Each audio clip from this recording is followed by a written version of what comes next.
औज़ुबिल्लाहि मिनश्शैतानिर्रजीम बिस्मिल्लाहिर्रहमानिर्रहीम। मोहतरम अहबाब, रमज़ान मुबारक की आज 25वीं रात है और हमारी ये सवाल व जवाब की दूसरी नशिस्त है। आज की नशिस्त के लिए जो सबसे पहला सवाल आया हुआ है वो लैलतुल क़द्र की पहचान के हवाला से है कि लैलतुल क़द्र की पहचान क्या है, उसकी कोई अलामात क्या है। तो इस हवाला से मैं ये अर्ज़ करना चाहूँगा, सही मुस्लिम के अंदर एक रिवायत है और उससे लैलतुल क़द्र की एक पहचान सामने आती है कि लैलतुल क़द्र से जो अगली सुबह होती है, उस वक़्त जब सूरज तुलू होता है तो वो बग़ैर शुआओं के एक थाल की तरह तुलू होता है। ये एक पहचान जो सही हदीस से साबित है, वो लैलतुल क़द्र की अलामत। एक और रिवायत वो सही के दर्जे की नहीं है, हसन के दर्जे की है। और उस रवायत से एक और पहचान जो है वो ये मालूम होती है कि ये रात जो है ये मोतदिल होती है, बहुत ज़्यादा गर्मी भी नहीं, बहुत ज़्यादा ठंडक भी नहीं, मोतदिल रात होती है। तो सही या हसन दर्जे की किसी हदीस मुबारक में बस यही दो अलामात जो हैं वो हमारे सामने आती हैं। इनके अलावा कुछ और इलामात गिनवाई जाती हैं, लेकिन वो ज़ईफ़ रवायात से मुतल्लक़ हैं। जो काबिल कबूल सही या हसन के दर्जे की रवायत हैं वो बस ये दो ही हैं। अब इसमें ये जो मोतदिल होने वाली सूरत हाल है, तो इससे बाज़ औक़ात पुरसकून होना भी मुराद लिया गया है। लेकिन मैं इसमें एक बात ये भी अर्ज़ करना चाहूँगा कि इंसान के पुरसकून होने में उसकी कई अंदरूनी कैफियत जो हैं उनका भी दखल होता है। और ये ज़रूरी नहीं होता कि एक आदमी को अगर एक रात ज़्यादा पुरसकून लग रही है तो हर आदमी को वही रात ज़्यादा पुरसकून लग रही हो। बाज़ औक़ात एक आदमी वो किसी ऐसी ज़हनी परेशानी में मुब्तला है, उसको वो रात पुरसकून महसूस नहीं हो रही। दूसरा ज़हनी इत्मीनान में है, उसको रात पुरसकून मालूम हो रही है। अल्लाह रब्बुल इज़्ज़त का इरशाद है कि अला बिज़िक्रिल्लाहि तत्मइन्नुल क़ुलूब, अल्लाह के ज़िक्र से दिलों को इत्मीनान हासिल होता है। एक बंदा उसने खुशू व खुजू के साथ अल्लाह का ज़िक्र शुरू किया है, उसको वो रात ज़्यादा पुरसकून लग जाएगी। एक बंदा उसने अल्लाह के ज़िक्र के अंदर उस तरह खुशू व खुजू इख्तियार नहीं किया तो उसके लिए वो रात इतनी पुरसकून नहीं होगी। तो इसलिए ये कोई ऐसा हतमी तयन नहीं है कि जिसके मतलब हम 100% कह दें कि बस जी ये रात जो है ये पुरसकून महसूस हुई है, मोतदिल महसूस हुई है, तो यकीनन ये रात जो है ये लैलतुल क़द्र है। ये कोई हतमी तयन नहीं है और हतमी तयन कभी हो भी नहीं सकता, क्योंकि रहमत कायनात सय्यदुल अंबिया मुहम्मद अरबी सल्लल्लाहु अलैहि वालिहि वसल्लम जब आपको भी इस रात का इल्म नहीं दिया गया, बल्कि यूँ कह लें कि देकर वापस ले लिया गया, तो फिर किसी और को इसका यकीनी इल्म कभी भी नहीं हो सकता। कुछ अहादीस की रिवायात से कुछ लोग एक और अंदाज में तयन करने की कोशिश करते हैं कि मिसाल के तौर पर नबी अकरम सल्लल्लाहु अलैहि वसल्लम ने लैलतुल क़द्र के हवाले से फरमाया कि मुझे ख्वाब में ये नज़र आया है कि उस रात की सुबह को जो है मेरी पेशानी पे कीचड़ है। तो सहाबाए किराम ने 21वीं रात नबी अकरम सल्लल्लाहु अलैहि वसल्लम की 21वीं रात की जो सुबह थी तो रात को बारिश बहुत ज़्यादा हुई और जो मस्जिद नबवी है उसके अंदर पानी और कीचड़ बन गया। तो नबी सल्लल्लाहु अलैहि वसल्लम ने जिस वक्त नमाज अदा की है फजर की तो पेशानी पर कीचड़ लगा। अब इससे बाज़ ने कहना शुरू कर दिया कि फिर 21 मुतय्यन हो गई। लेकिन मैं ये अर्ज़ करना चाहूँगा कि सिर्फ एक रिवायत को देखकर सारा मामला हल नहीं हो जाता। अब इस एक रिवायत से 21 का तयन लग रहा है। दूसरी तरफ हज़रत अब्दुल्ला बिन अनीस रज़ी अल्लाह ताला अन्हु, उन्होंने नबी अकरम सल्लल्लाहु अलैहि वसल्लम से सवाल किया कि मेरी रहाइश काफ़ी दूर जंगल में है और मैं हर रात को जो है वो नहीं आ सकता, तो मैं क्या करूं, किस रात को आऊं? तो नबी अकरम सल्लल्लाहु अलैहि वसल्लम ने कहा कि आप 23वीं रात को आ जाएं। अब ये रवायत जो है ये 23वीं रात जो है उसके मतलब जो है वो इशारा कर रही है। अल्लाह अल्लाह। हज़रत उबई बिन काब रज़ी अल्लाह ताला अन्हु वो कसम खा के कहते हैं कि मैंने 27वीं रात की सुबह को वो अलामत देखी है कि सूरज जो है वो बग़ैर शुआओं के तलू हुआ। अब ये वाली रवायत 27वीं रात जो है उसका इशारा कर रही है। अब नबी अकरम सल्लल्लाहु अलैहि वसल्लम का जो ख्वाब वाली रात है तो उसमें सहाबी ने ये जिक्र कर दिया कि 21वीं की सुबह को तो कीचड़ नज़र आया था नबी सल्लल्लाहु अलैहि वसल्लम की पेशानी मुबारक पर, लेकिन क्या अगली रातों में भी कभी ये वाक़या पेश आया? तो ये तो जिक्र नहीं है। हो सकता है 21वीं को भी ये मामला हुआ और किसी और रात में भी हुआ हो। और ये भी तो हो सकता है कि ये ख्वाब जो है इसकी ताबीर उस साल से मुतल्लक हो ही ना। नबी अकरम सल्लल्लाहु अलैहि वसल्लम ने ख्वाब देखा था कि मैं उम्रा कर रहा हूँ, सहाबाए किराम भी मेरे साथ उम्रा कर रहे हैं। नबी अकरम सल्लल्लाहु अलैहि वसल्लम 1400 सहाबा को लेके गए थे, लेकिन उम्रा उस साल नहीं हो सका था। वो ताबीर अल्लाह के यहाँ वो अगले साल पूरी होनी थी, लेकिन नबी अकरम सल्लल्लाहु अलैहि वसल्लम सहाबाए किराम को लेके निकले थे। फिर हुदैबिया के मुकाम पर रोक लिया गया, फिर सुलह हुदैबिया हुई और फिर अगले साल जो है वो उम्रा अदा हुआ। तो इसलिए ये कती और यकीनी तयन जो है वो किसी को भी नहीं हो सकता। जब अल्लाह के नबी सल्लल्लाहु अलैहि वसल्लम को अल्लाह ने ये कती तयन जो है वो नहीं दिया, और नबी सल्लल्लाहु अलैहि वसल्लम ने कभी भी सारी ज़िंदगी नबी सल्लल्लाहु अलैहि वसल्लम ने कोई किसी भी रात के अंदर ये ऐलान नहीं किया कि ये जो रात है तो मैं यकीन से कहता हूँ कि आज की रात जो है ये लैलतुल क़द्र थी। ऐसा ऐलान नबी सल्लल्लाहु अलैहि वसल्लम ने कभी भी नहीं किया। तो फिर इसलिए किसी और को भी ये कती ताल्लुक़ जो है यकीनी जो है इसका यकीनी इल्म जो है वो नहीं हो सकता। बहरहाल ये जो एतकाफ़ वाली 5 ताक रातें हैं तो उन 5 ताक रातों के अंदर ही इसका ज़्यादा इम्कान होता है।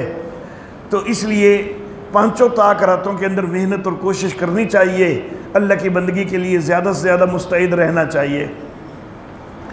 अच्छा जी, आज का दूसरा सवाल जो है वो ये किया गया है कि अगर हक महर की रकम है या हक महर के लिए सोना रखा हुआ है और वो गुम हो गया है खामद के घर में से, तो क्या हक महर अदा हो जाएगा या अदा नहीं होगा? तो मैं ये अर्ज़ करना चाहूँगा कि हक महर की अदायगी सोने के मौजूद होने या गुम होने से मुतल्लक है ही नहीं। हक महर की अदायगी उस वक़्त है कि जब बीवी को अदा की है, अदा होने के बाद बीवी के पास से गुम हुआ है तो फिर वो अदा हो चुका है।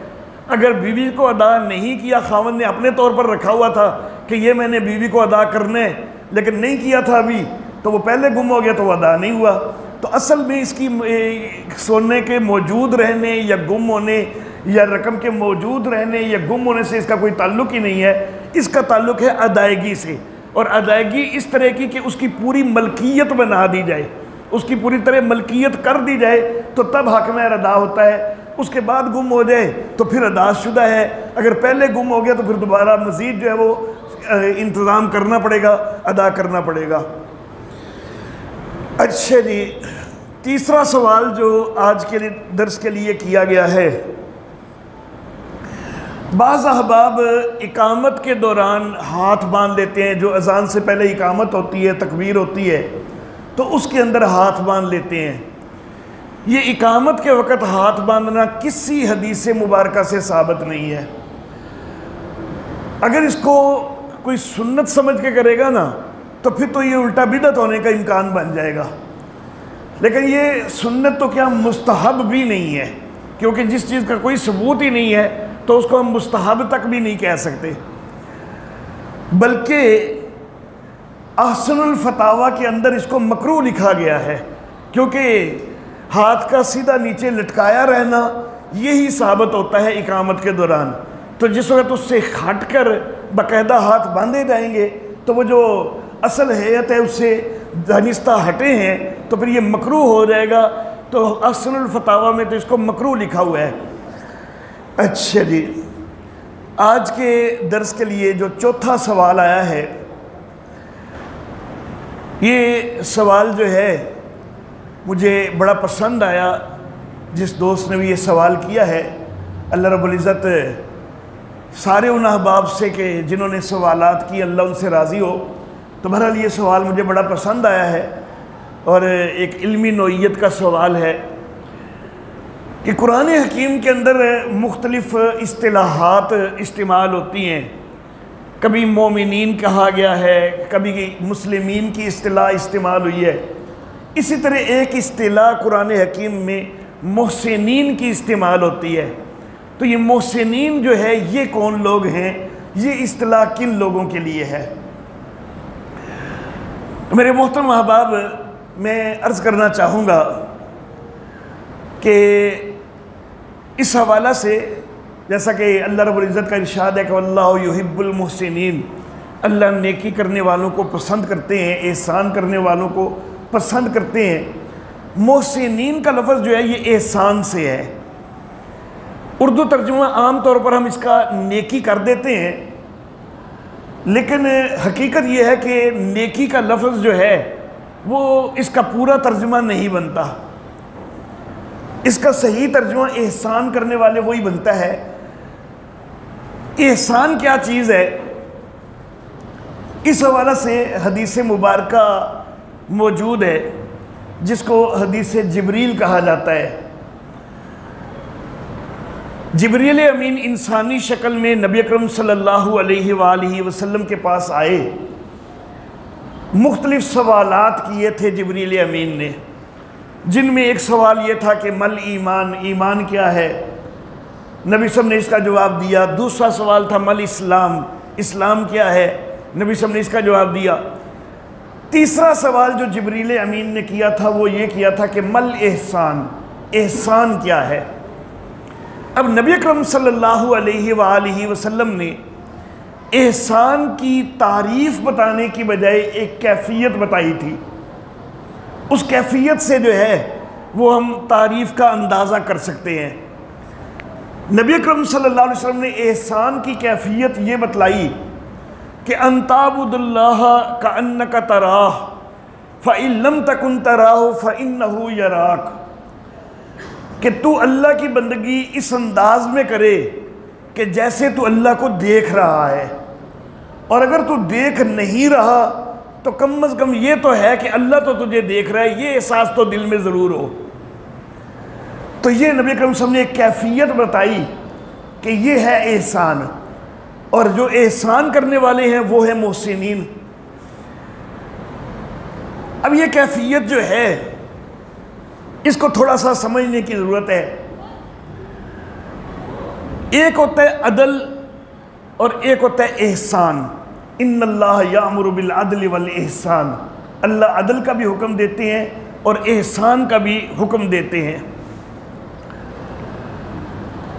अदल जो होता है ना वो ये होता है कि जितना जिसका हक है उतना उसको दे दिया जाए, इसको अदल कहते हैं। और एहसान किसको कहते हैं? एहसान कहते हैं जितना जिसका हक है उसको उससे बढ़कर दिया जाए, इसको एहसान कहते हैं। लेकिन अब अल्लाह का हक तो हमारे ऊपर इतना ज़्यादा है, इतना ज़्यादा है कि अल्लाह के हक को अदा करना वही हमारे बस में नहीं है, अदल करना भी उस मामले में हमारे बस में नहीं है। तो अल्लाह के मामला में एहसान करना ये कैसे हो सकता है? तो असल में ये अल्लाह रब्बुल इज़्ज़त की तरफ से बंदों के ऊपर एक एहसान है कि अल्लाह रब्बुल इज़्ज़त ने जितनी इबादात मुतय्यन की है ना, तो उन इबादात के एक मखसूस मिकदार वो मुतय्यन होती है कि इसकी इतनी मिकदार है। अगर कोई बंदा उतनी अदा कर ले ना तो ये फ़र्ज़ अदा हो जाता है, फ़र्ज़ अदा हो जाता है। और इसको अल्लाह ने अदल के दर्जे में रख लिया है कि जितना हुक्म हुआ है बंदे को तो वक्ती ज़रूरत के तहत वो उतना पूरा कर रहा है, उसके अंदर कोई कैफियत ज़्यादा खूबसूरत उसकी मज़ीद नहीं बनी। बस मिसाल के तौर पर नमाज का हुक्म है, उसने 4 फ़र्ज़ अदा कर लिए हैं, 4 फ़र्ज़ तो अदा हो गया, लेकिन इन फ़र्ज़ों के अंदर खुशू व खुजू कोई नहीं था, फ़र्ज़ फिर भी अदा हो गए। लेकिन अगर इन्हीं के अंदर खुशू व खुजू पैदा हो जाए तो ये गोया कि वो जितना हुक्म था जिससे फ़र्ज़ अदा होता था उस फ़र्ज़ अदा होने से थोड़ा सा आगे बढ़ गया मामला। तो फ़र्ज़ अदा होने तक कोई करे तो इसको अल्लाह ने अदल रख दिया, और उससे जो ज़्यादा आगे बढ़ जाए इसको अल्लाह ने एहसान कर दिया। हालांकि अल्लाह पर एहसान तो कोई कर ही नहीं सकता है, लेकिन ये अल्लाह रब्बुल इज़्ज़त का एहसान है कि अल्लाह ने अपने लिए अदल और एहसान को बड़ा नरम सा बना के जो है उम्मत मुहम्मदिया के लिए रखा है। तो बहरहाल एहसान ये होगा कि इबादात के अंदर खुशू व खुजू का एहतिमाम होना चाहिए, जैसा कि नबी सल्लल्लाहु अलैहि वसल्लम ने ये फरमाया है कि तू इस तरह अल्लाह की बंदगी करे, यानी तेरा खुशू व खुजू इतना ज़्यादा होना चाहिए कि तुझे महसूस हो रहा हो कि अल्लाह रब्बुल इज़्ज़त मेरे सामने है, मैं अल्लाह को देख रहा हूँ। अब जब इस कैफियत के साथ कोई अल्लाह की बंदगी करेगा कि मैं अल्लाह की बारगाह में हूँ, अल्लाह मेरे सामने मौजूद है, मैं अल्लाह को देख रहा हूँ, तो ज़ाहिर बात है कि वो बड़े तहम्मुल से, बड़े ठहर ठहर के खुशू व खुजू के साथ वो बंदगी करेगा। और अगर कोई इतनी बड़ी कैफियत पर नहीं ना पहुँच सकता तो नबी सल्लल्लाहु अलैहि वसल्लम ने एहसान का उससे छोटा दर्जा भी बता दिया कि छोटा दर्जा एहसान का ये है कि अगर तेरे दिल में ये कैफियत नहीं बनती, खुशू व खुजू इतना नहीं बनता कि जैसे कि तू अल्लाह को देख रहा है, तो कम अज़ कम दिल में ये तासुर तो रख, ये ख्याल तो रख कि अल्लाह तो तुझे देख रहा है। इतना तो सोच के रखना कि अल्लाह मुझे देख रहा है, तो मैंने जब अल्लाह मुझे देख रहा है तो मैंने बेहतर अंदाज से अल्लाह की बंदगी करनी है। तो ये चीज़ जो है इसको एहसान कहा गया, और जो ये करने वाले हैं वो मोहसिनीन हो जाएंगे कि जो अल्लाह की बंदगी को बेहतरीन अंदाज में अदा करते हैं। अदल एहसान के बाद एक तीसरा दर्जा होता है ईसार। लेकिन ये जो दर्जा है ये इंसानों के बाहमी मामलात के हवाला से है, ये अल्लाह रब्बुल इज़्ज़त के हवाला से नहीं है। अल्लाह रब्बुल इज़्ज़त के हवाला से अदल और एहसान ये 2 दर्जे हैं, और ईसार जो है ये बंदों के बाहमी मामलात के हवाला से ये तीसरा दर्जा है।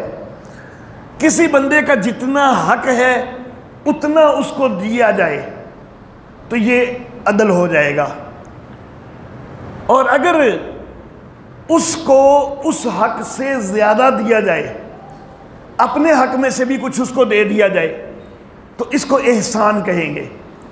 और अगर इससे भी बंदा आगे बढ़े, और वो किस तरह आगे बढ़ना है कि अपने हक में से दूसरे को ज़्यादा दे रहा है, हालांकि खुद इसको भी, उसकी अपने आप को भी ज़रूरत थी, अपनी ज़रूरत के ऊपर दूसरे को तरजीह दे रहा है, और फिर वो दूसरे को, हालांकि दूसरे का वो हक भी नहीं था, हक इसका अपना है और इसको खुद को ज़रूरत भी है, लेकिन उसके बावजूद ये दूसरे को तरजीह दे रहा है और उसको वो चीज़ दे रहा है, तो इसको कहते हैं ईसार। तो बंदों के आपस के मामलात में अदल, एहसान और ईसार ये 3 दर्जे होते हैं। लेकिन अल्लाह रब्बुल इज़्ज़त के साथ जिस मामला है तो वो असल में तो हम अदल तक भी हकीकी माना में अगर कहें ना कि अल्लाह के जितने हमारे ऊपर एहसानात हैं हम सब के एहसान, सारे एहसानात का शुक्र अदा करें इस दर्जे का कि जो हकीकतन अदल बने, तो वो तो कभी बन ही नहीं सकता। लेकिन अल्लाह रब्बुल इज़्ज़त ने बड़ा नरम रख लिया मामला कि बस फ़राइज़ की अदायगी तुम सही तरह कर लो तो अदल के दर्जे पे तुम पहुंच गए। लेकिन अगर फ़राइज़ से भी अदायगी जो है, जिससे सिर्फ फ़र्ज़ अदा होता है, उससे मामले के अंदर ज़्यादा खुशू व खुजू बन जाए तो ये एहसान हो जाएगा। अल्लाह रब्बुल इज़्ज़त हमें सबको जो है दुनिया के बंदों के मामलात में एहसान और ईसार की तरफ जाने की अल्लाह तौफीक अता फरमाए, और अल्लाह रब्बुल इज़्ज़त के मामला में भी हमें अल्लाह रब्बुल इज़्ज़त एहसान के दर्जे पर पहुंचने की हमेशा तौफीक अता फरमाए। आज के दर्स के लिए, आज की नशिस्त के लिए जो 5वां सवाल है, तो वो उम्रा के अंदर बाल तुरशवाने या बाल मुंडवाने के हवाला से है। बाल मुंडवाना जो होता है ना, उसको इस्तिलाह में कहते हैं हलक, और जो बाल तुरशवाना है उसको इस्तिलाह में कहते हैं कसर। हलक जो है ये अफजल है, बाल मुंडवाना उम्रे के बाद ये अफजल है। बाल तुरशवाना ये भी जायज़ है, लेकिन बाल तुरशवाने के अंदर हमारा अहनाफ का ये ख्याल है, दीगर आइम्मा जो है वो इसमें जो है वो कमी भी कर रहे हैं, लेकिन हमारा मौक़िफ़ अहनाफ के मुताबिक है। अहनाफ का ये ख्याल है कि बाल अगर तुरशवाने हैं ना, तो उसकी गुंजाइश तब बनेगी कि कम अज़ कम सर के चौथे हिस्से के बाल तुरशवाए जाएं, कम अज़ कम सर के चौथे हिस्से के बाल तुरशवाए जाएं, और तुरशवाए भी इतने जाएं कि एक पोरा जो है ना, एक पोरे की मिकदार से ज़्यादा तुरशवाए जाएं, इससे कम ना हो। उंगली के एक पोरे की मिकदार से ज़्यादा बाल तुरशवाए जाएं और सर के कम अज़ कम चौथे हिस्से के तुरशवाए जाएं, तो तब जो है ये कसर बन जाता है। लेकिन अगर सर के चौथे हिस्से से कम तुरशवाए गए तो ये उम्रे का हक अदा नहीं होगा, या पोरे से कम तुरशवाए गए हैं तो तब भी उम्रे का हक अहनाफ के नज़दीक अदा कोई नहीं होता। ये कसर जो है ये काबिल कबूल नहीं होता। और इसके अंदर एक अहम चीज़ जो है वो ये भी जहन में रखनी चाहिए कि ये जो है ना बाल तुरशवाने का जो हुक्म है, जो इजाज़त है या गुंजाइश है, ये उस वक़्त है कि जब आपके बाल इतने बड़े हैं कि वो एक पोरे से बड़े हैं। अगर बाल हैं ही एक पोरे से छोटे तो फिर कसर की गुंजाइश कोई नहीं है अहनाफ के नज़दीक, फिर सर मुंडवाना ही पड़ेगा, नहीं तो उम्रा जो है उसके हक अदा नहीं होगा और वो एहराम जो है ना वो ख़त्म नहीं होगा, बल्कि सर मुंडवाएंगे तो एहराम ख़त्म होगा। अच्छा जी,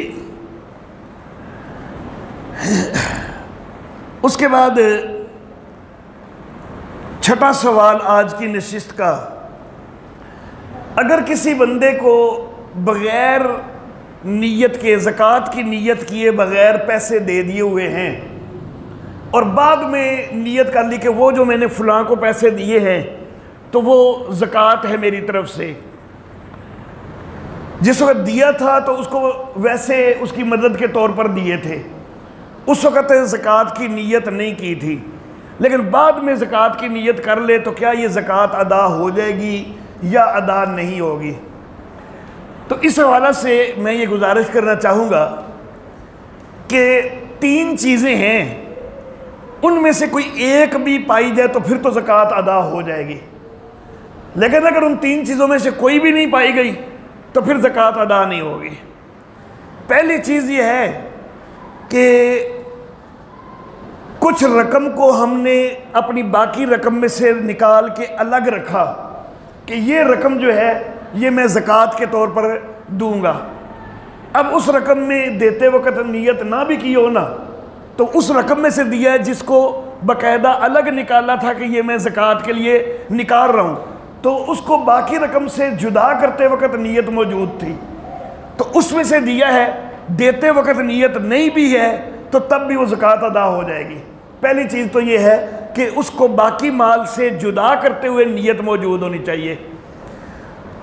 दूसरी सूरत ये है कि किसी को देते वक्त नीयत मौजूद होनी चाहिए, जिस वक्त दे रहा है उस वक्त नीयत मौजूद होनी, क्योंकि कुछ लोग होते हैं कि उनकी आदत होती है कि वो कुछ रकम अलग रखते हैं, लेकिन अक्सर लोग तो ये नहीं करते कि वो रकम अलग रखें, बल्कि वो तो जिस वक्त देते हैं तो उस वक्त हिसाब करते हैं कि इतनी ज़कात मैंने दे दी है, उन्होंने पहले कोई अलग से रखी नहीं है।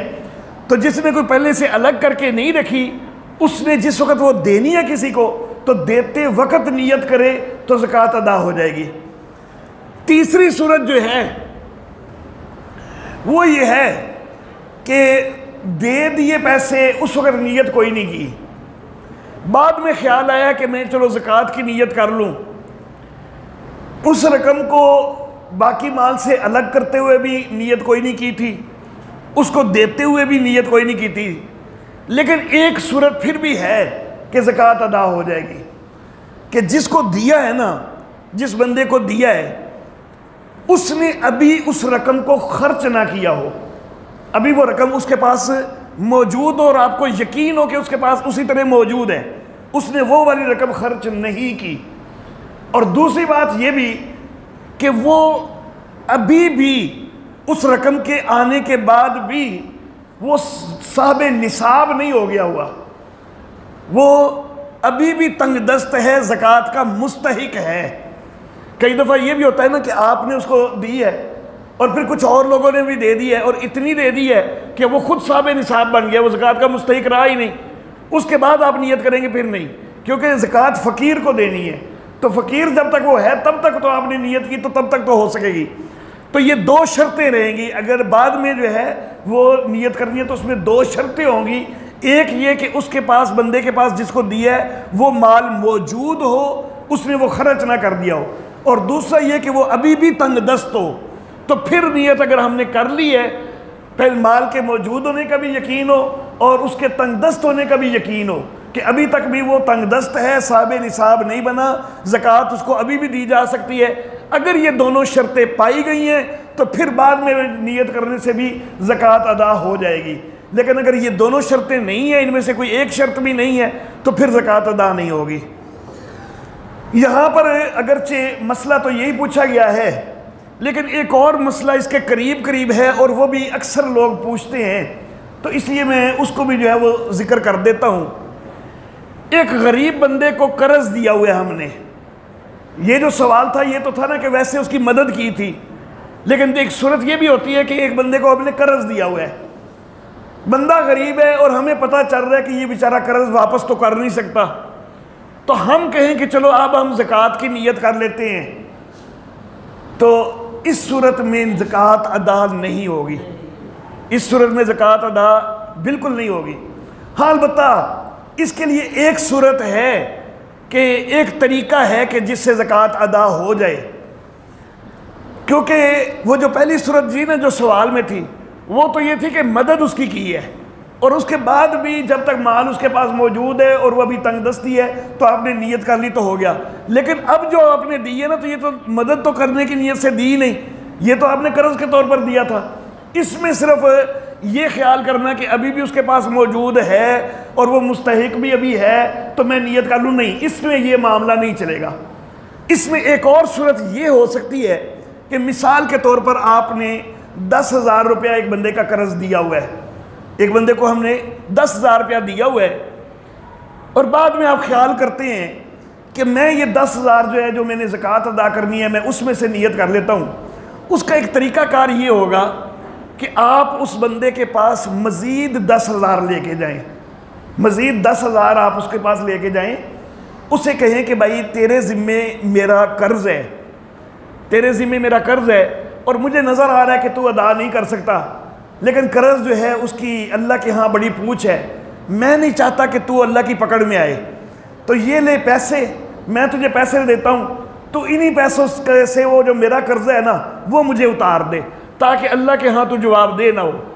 तो उसको पकड़ाते वक्त ज़कात की नियत करके उसको पकड़ा दें और फिर उससे वो अपना पुराना कर्ज जो है ना, ये वाला जो दिया है ये ज़कात हो जाएगी, जो पुराना है वो वापस ले लेंगे।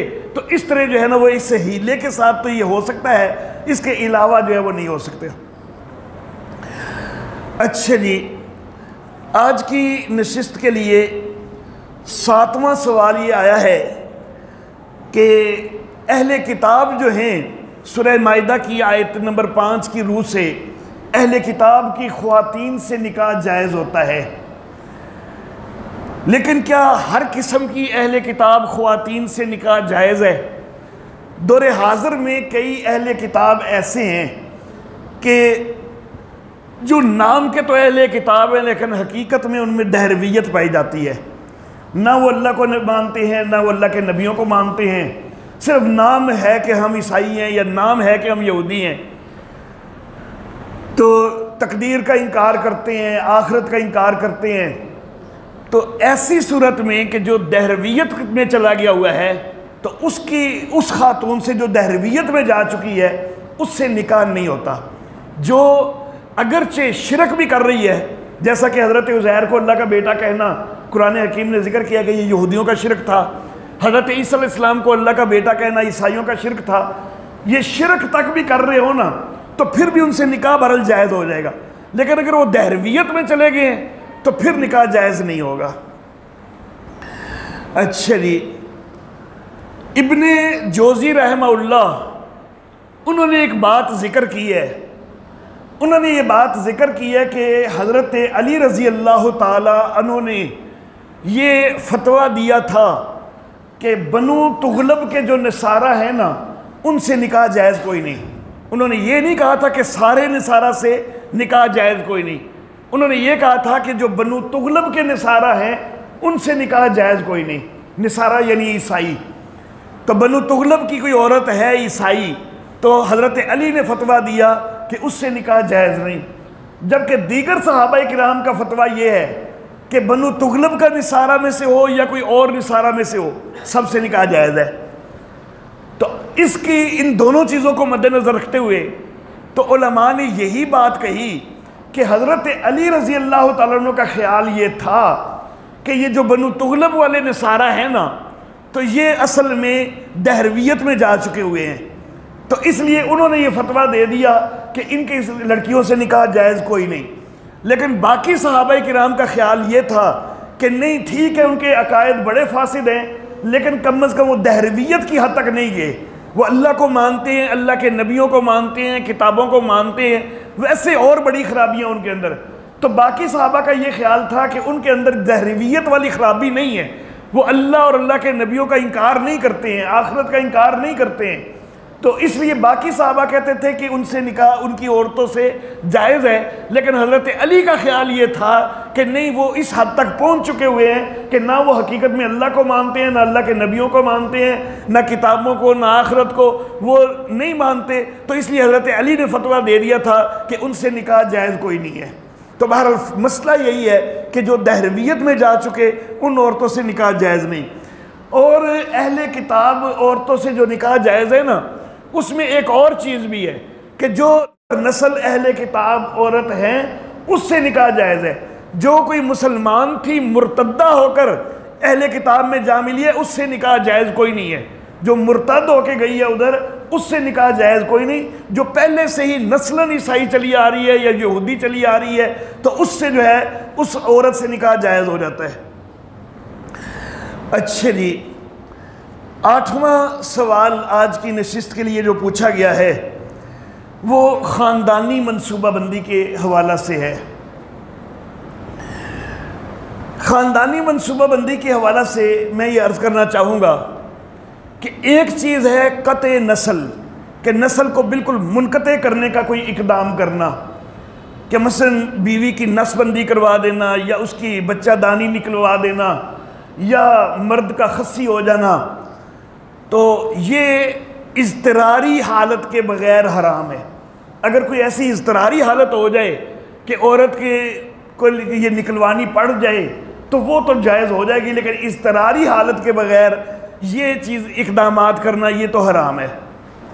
बाकी रहे एक आर्जी जो है मना हमल, तो उसके अंदर फिर दो सूरतें हैं। आर्जी मना हमल, उसमें नीयत का दखल होगा, इन्नमल आमालु बिन्नियात। अगर नीयत मसलन ये है मना हमल से कि जी इन्नियां नूं मैं खवावांगा कित्थों, तो भाई रिज़्क़ का ज़िम्मा अल्लाह ने लिया हुआ है, तेरे ज़िम्मे रिज़्क़ नहीं है। इस नीयत से आर्जी मना हमल भी हराम है। या बच्ची पैदा हो जाएगी तो मेरे लिए वो मायूब चीज़ है, जैसा कि जाहिलियत के अरबों का दस्तूर था, ख्याल था, तो इसलिए मैं मना हमल में जो है ना वो लग जाता हूँ कि कोई बेटी ना पैदा हो जाए। तो इस तरह की अगर नीयत है तो ये तो हराम है। लेकिन अगर इस तरह की नीयत नहीं है बल्कि नीयत कुछ और है, मिसाल के तौर पर बीवी जो है उसकी सेहत का मामला है, अगर जो है वो मज़ीद बच्चे पैदा करती है तो सेहत उसकी भी मुतासर होती है। पहले बच्चा अभी बिल्कुल छोटी उम्र का है, वो दूध पी रहा है, दूसरा बच्चा जल्दी आ जाए तो उसका दूध पीने में खलल आएगा, मुतासर होगा। या एक बंदे को ये ख्याल है कि एक तो है ना रिज़्क, वो तो अल्लाह के ज़िम्मे है ना, तो रिज़्क के खौफ से जो है ना वो तो नहीं रोका जा सकता, लेकिन यह है कि इतने ज़्यादा बच्चे होंगे तो उनकी मैं तरबियत नहीं कर सकूँगा सही तरह, तो वहाँ पर आर्जी मना हमल जो है वो जायज़ हो जाता है। आर्जी मना हमल के अंदर मसलन कंडोम का इस्तेमाल करना या अज़ल करना वगैरह, अज़ल इसको कहते हैं कि अज़दवाजी तल्लुक़ कायम करते हुए जो मादा है उसको बाहर कहीं गिरा दिया जाए, तो इसको अज़ल कहा जाता है। नबी अकरम सल्लल्लाहु अलैहि वसल्लम ने ये इरशाद फरमाया है कि शादियां करो, मैं उम्मतों में से तुम्हारी कसरत के ऊपर फ़ख्र करूँगा। अब इस एक हदीस मुबारका को लेके ना तो बाज़ मौलवी उलमा जो है ना वो तो बड़ा ज़ोर देना शुरू कर देते हैं कि बस फिर बच्चे पैदा करते जाओ कि नबी साहब ने कहा है कि मैं तुम्हारी कसरत पर फ़ख्र करूँगा, तो फिर कसरत बनाओ भाई। बाज़ मौलवी तो इधर चले जाते हैं। लेकिन दूसरी हदीस को भी तो देखो कि सहाबाए किराम कहते हैं कि हम नबी सल्लल्लाहु अलैहि वसल्लम के दौर में अज़ल करते थे, तो वो अज़ल करते थे। अब भाई नबी अकरम सल्लल्लाहु अलैहि वसल्लम ने कहा है कि मैं उम्मत की कसरत पे फ़ख्र करूँगा, ठीक है, कसरत होनी चाहिए, लेकिन कसरत हो भी वो ना कि जिसके ऊपर नबी सल्लल्लाहु अलैहि वसल्लम फ़ख्र कर भी सके। तो फ़ख्र किस पर करेंगे कि जो तरबियत याफ्ता होगी, एवं पैदा कर करके तो उन्होंने बेमुहार छोड़ देना, उहदे ते क्या नबी सल्लल्लाहु अलैहि वसल्लम फ़ख्र करेंगे? फ़ख्र तो तब होगा ना कि वो वाकई उम्मती महसूस भी होंगे, पता भी चलेगा कि ये नबी सल्लल्लाहु अलैहि वसल्लम के उम्मती हैं, उनका अखलाक भी तो हो, उनकी तरबियत भी तो हो। तो बहरहाल मना हमल आर्जी जो है उसकी गुंजाइश अच्छी नीयत के साथ वो है, औलाद के अंदर वक्फ़ा वगैरह करना उसकी गुंजाइश है, लेकिन जो कताए नस्ल है उसकी गुंजाइश नहीं है। अच्छा जी, आज की नशिस्त के लिए जो 9वां सवाल आया है वो ये है कि शरीयत इस्लामिया के अंदर क्या जॉइंट फैमिली सिस्टम ये है जिसको मुश्तरका ख़ानदानी निज़ाम, या फिर अलग अलग जो है वो कर देना सारी औलाद को, जो जो उनकी शादी होती जाए उनको अलग कर दिया जाए, जुदागाना ख़ानदानी निज़ाम या इकाई ख़ानदानी निज़ाम भी उसको कहा जाता है। तो मैं ये अर्ज़ करना चाहूँगा कि शरीयत इस्लामिया ने कोई एक चीज़ मुतय्यन नहीं कर दी है।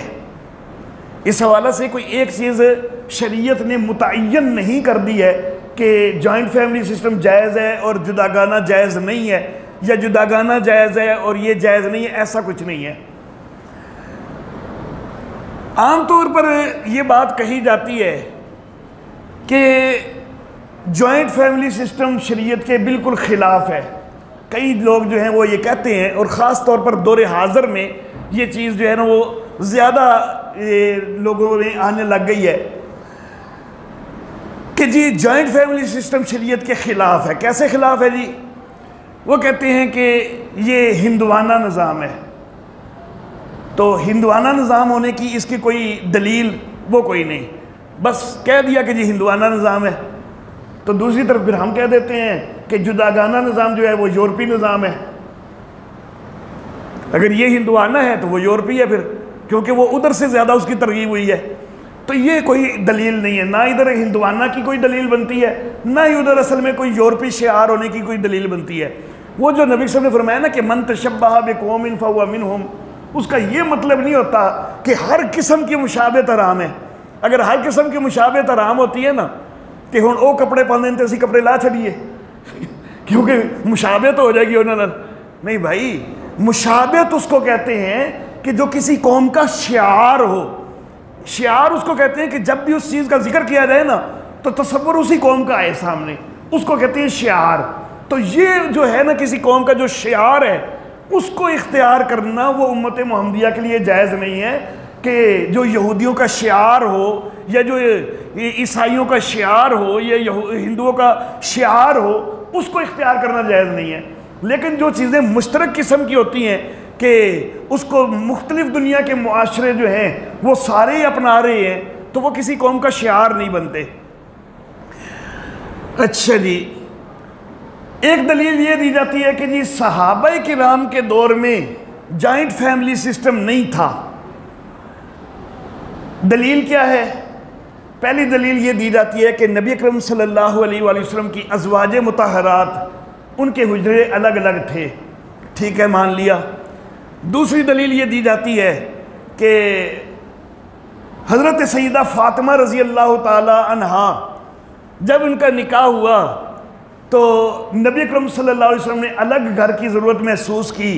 हज़रत हारसा ने वो अलग घर दिया तो शादी होते साथ उनको हज़रत फ़ातिमा को हज़रत अली के साथ अलग घर दिया गया। तो ये दलीलें दी जाती हैं कि सहाबा के दौर में तो जॉइंट फैमिली सिस्टम नहीं था। लेकिन मैं ये अर्ज़ करना चाहूँगा कि क्या सिर्फ दो वाक़यात से पूरे मुआशरे की इक्कासी हो जाएगी? ऐसा नहीं है। अगरचे एक तरफ ये भी चीज़ें हैं लेकिन दूसरी तरफ सहाबाए किराम के दौर में जॉइंट फैमिली की मिसालें भी मौजूद हैं। अल्लाह अल्लाह, मुआखात बनाई गई थी ना मदीना के अंदर जिस वक्त नबी सल्लल्लाहु अलैहि वसल्लम तशरीफ़ लाए हैं, मुआखात कायम की गई थी। एक एक अंसारी और एक एक मुहाजिर को इकट्ठा किया गया था।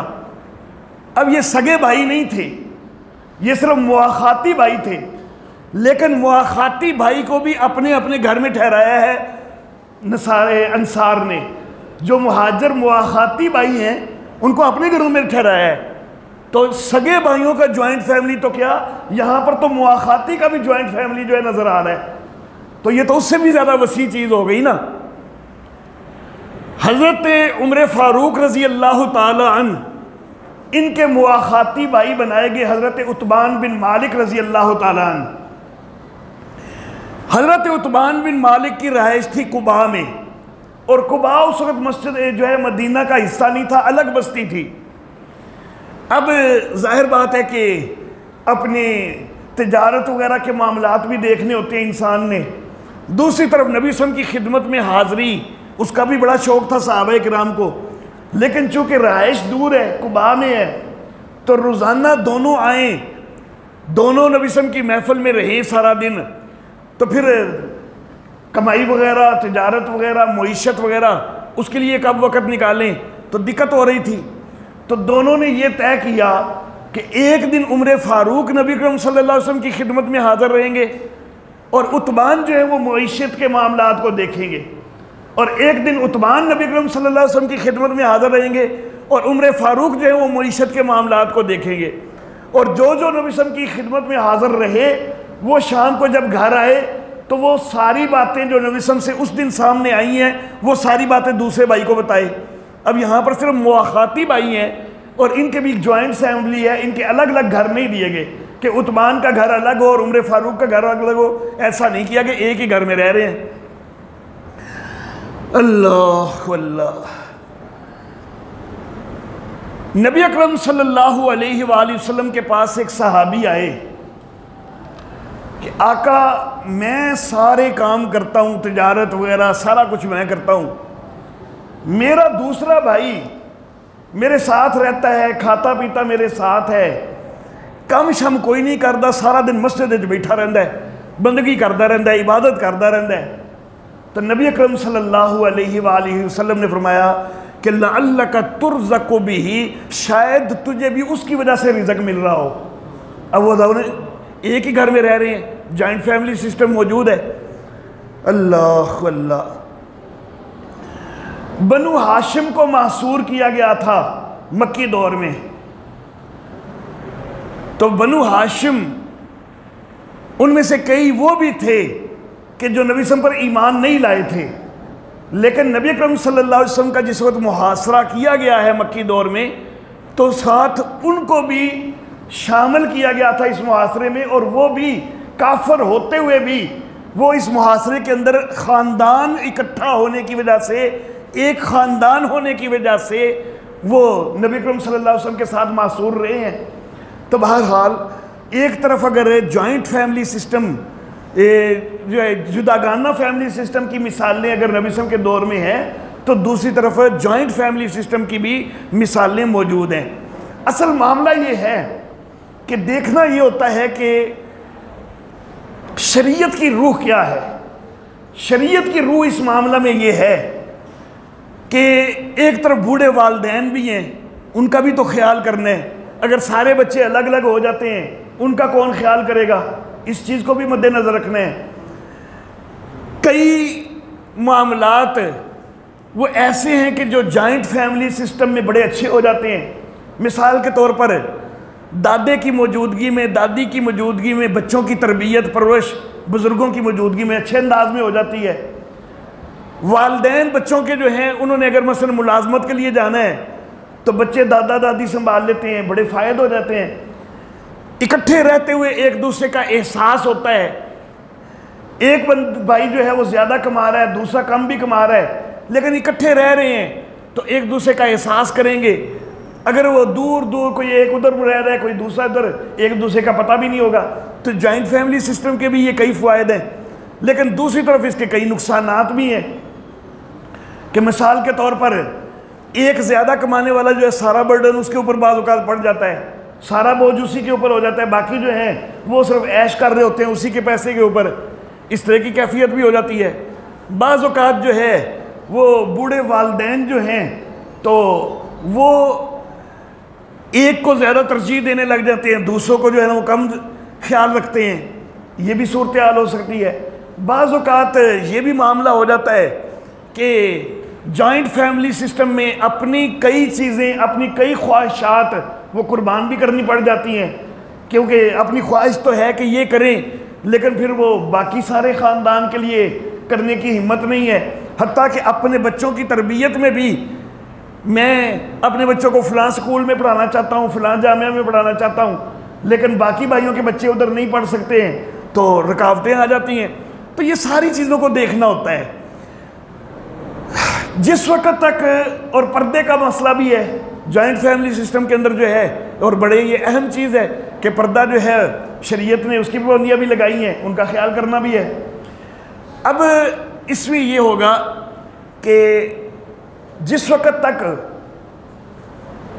बच्चे अभी छोटी उम्रों में हैं और दादा दादी वगैरह वो मौजूद हैं, उस वक्त तक कोशिश ये होनी चाहिए, और जब तक आपस में कोई इख्तलाफात नहीं शुरू हो गए, कोई आपस में इकट्ठे रहने से एक दूसरे के ऊपर जो है वो अटैक नहीं शुरू हो गए, तो कोशिश होनी चाहिए कि इकट्ठे रहें। लेकिन जिस वक्त औलादें जवान होने लग जाएं, उनके फिर आपस के जो है वो ताल्लुकात जो है वो गलत भी बनना हो सकते इम्कान होता है, तो उस वक्त तो ज़रूर अलग हो जाना चाहिए। लेकिन बहरहाल जिस वक्त तक वालिदैन को ज़रूरत है, जो बुज़ुर्ग हैं, तो उनकी ज़रूरत का ख़ास तौर पर ख्याल रखना चाहिए। तो ये हालात की मुआफ़क़त में, हालात की मुताबिकत में जो चीज़ जो है वो हमें शरीयत के हवाला से जो ज़्यादा बेहतर लग रही है कि उसमें इस्लामी शायर वगैरह का ज़्यादा सही ख्याल किया जा रहा है, तो जब तक जॉइंट फैमिली में वो ज़्यादा ख्याल किया जाए उसको इख्तियार करना है। जब वहाँ पर ज़्यादा इख्तलाफ हो रहे हों और ख्याल ये हो जाए कि अब अलग अलग रहने में जो है वो ये इख्तलाफात वगैरह ख़त्म हो सकते हैं, फिर अलग को इख्तियार करना बेहतर हो जाएगा। ये हर बंदे के अपने अपने माहौल के मुताबिक होता है, शरीयत ने कोई पाबंदी नहीं लगाई है। अच्छा जी, आज के नशिस्त के लिए 10वां सवाल, बाजमात नमाज जो है उसके अंदर बाज़ औक़ात जो मुक्तदी हैं तो वो बुलंद आवाज़ से तस्बीहात पढ़ रहे होते हैं या तकबीरात पढ़ रहे होते हैं। जमात की नमाज के साथ मुक्तदी के लिए आवाज़ सिर्फ़ इतनी बुलंद करना जायज़ है कि खुद उसको अपने आप को एहसास हो जाए कि मैंने बोला है। साथ वाले बंदे तक आवाज़ नहीं जानी चाहिए। शरीयत का मसला यही है। हत्ता कि बाज़ उलमा ने तो इसको मकरूह लिखा है कि अगर साथ वाले बंदे तक आपकी आवाज़ पहुँच रही है, जमात के अंदर खलल पैदा होता है, तो आवाज़ जो है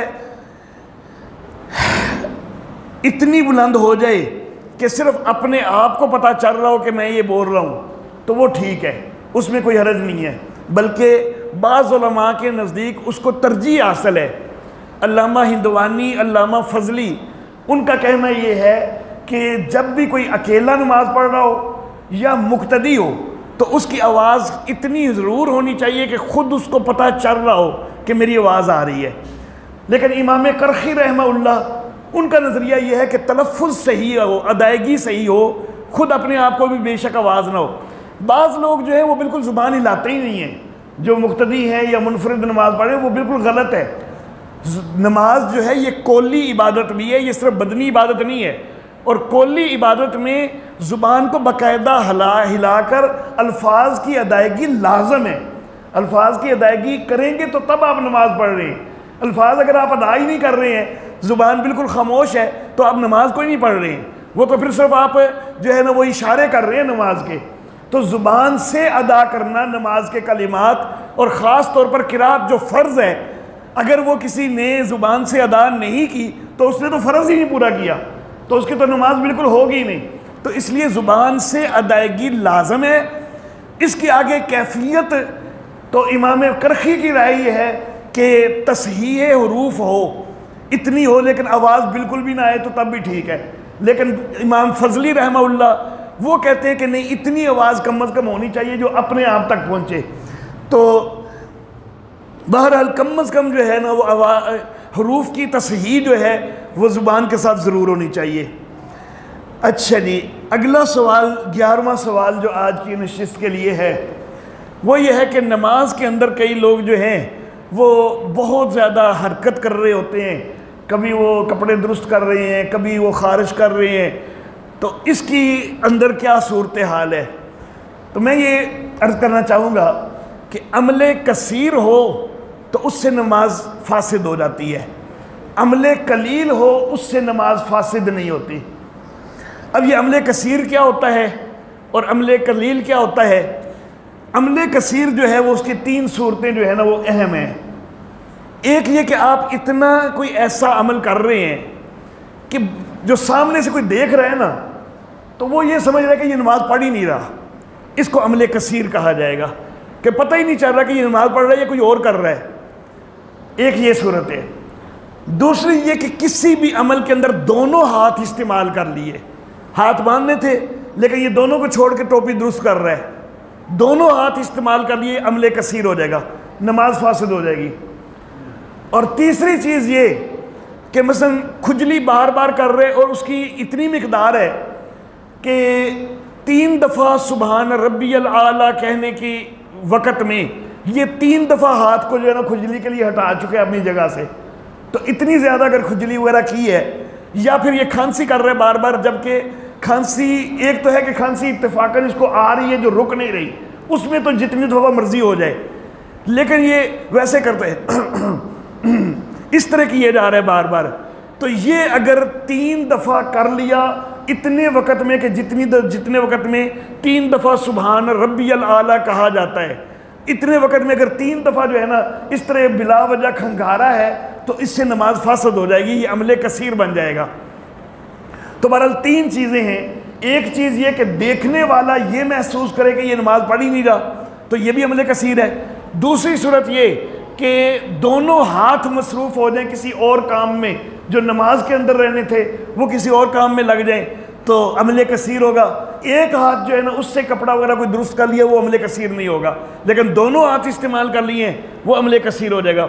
और तीसरा ये कि 3 दफ़ा सुबहान रब्बियल आला कहना, और ये उसकी अपनी मिकदार कि जितनी देर में वो 3 दफ़ा सुबहान रब्बियल आला कहता है, क्योंकि कई खुशू खुजू के साथ कहते हैं, उनका 3 दफ़ा सुबहान रब्बियल आला कहना काफ़ी लंबा हो जाता है, कई तेज़ तेज़ बोलते हैं तो वो चंद सेकंड में 3 दफ़ा सुबहान रब्बियल आला कहने। तो हर एक की अपनी जितने मिकदार है ना 3 दफ़ा सुबहान रब्बियल आला कहने की, तो उसके लिए मसला भी उतना हो जाएगा। जो तेज़ तेज़ कहता है उसके लिए थोड़े से वक़्त के लिए हो जाएगा, जो खुशू व खुजू जिसका ज़्यादा है तो उसके लिए ज़्यादा मिकदार हो जाएगी, गुंजाइश हो जाएगी। तो बहरहाल ये तीन जो अमल हैं इनमें से कोई भी हो जाए तो वो अमल कसीर है, उससे नमाज फासद होती है। अगर इनमें से नहीं हुआ कोई तो वो अमल कलील समझा जाएगा, उससे नमाज फासद नहीं होगी। और आज की नशिस्त का जो 12वां और आखिरी सवाल है वो ये है कि नमाज के अंदर जो क़ियाम के अंदर हाथ बांधने हैं उनकी हाथ बांधने की कैफियत क्या होनी चाहिए। तो मैं ये अर्ज़ करना चाहूँगा कि सही बुखारी के अंदर हदीस मुबारक मौजूद है जिसमें ये ज़िक्र है कि नबी अकरम सल्लल्लाहु अलैहि वसल्लम ने दायां हाथ बाईं कलाई के ऊपर रखा, तो कलाई के ऊपर होना चाहिए। और एक दूसरी हदीस मुबारक उसमें पकड़ने का लफ्ज़ मौजूद है। तो इसलिए इन दोनों चीज़ों का ख्याल करना है कि इधर बाईं कलाई के ऊपर हाथ रख के तो ये दोनों, एक अंगूठा और छोटी उंगली इनके हल्के के साथ पकड़ा जाएगा, तो ये दोनों हदीसों के ऊपर अमल हो जाएगा। अलबत्ता एक हदीस मुबारक में हाथ की पुश्त के ऊपर हाथ का भी जिक्र आता है, तो इसलिए अगर पूरा कलाई पर नहीं है, थोड़ा सा पुश्त के ऊपर भी चला गया है तो तब भी नमाज बहरहाल दुरुस्त है। किसी ने अगर पूरा पुश्त पे रख लिया, नमाज हो तो उसकी भी जाएगी, लेकिन वो कलाई वाली जो हदीस है जो कि ज़्यादा काबिल तरजीह है उसके ऊपर अमल नहीं होगा। तो इसलिए ज़्यादा बेहतर तो ये है कि ये गुट जो है ये गुट के ऊपर आ जाए और कलाई को इस तरह पकड़ा जाए, तो ये ज़्यादा बेहतर है। लेकिन अगर कुछ हाथ दूसरे हाथ की पुश्त पर आता है या कुछ ज़्यादा आगे चला जाता है, गुंजाइश उसकी हो जाती है, नमाज उसकी हो जाती है, खिलाफ औला होना वो एक अलग बात है। व आखिर दावाना अनिल हम्दुलिल्लाहि रब्बिल आलमीन।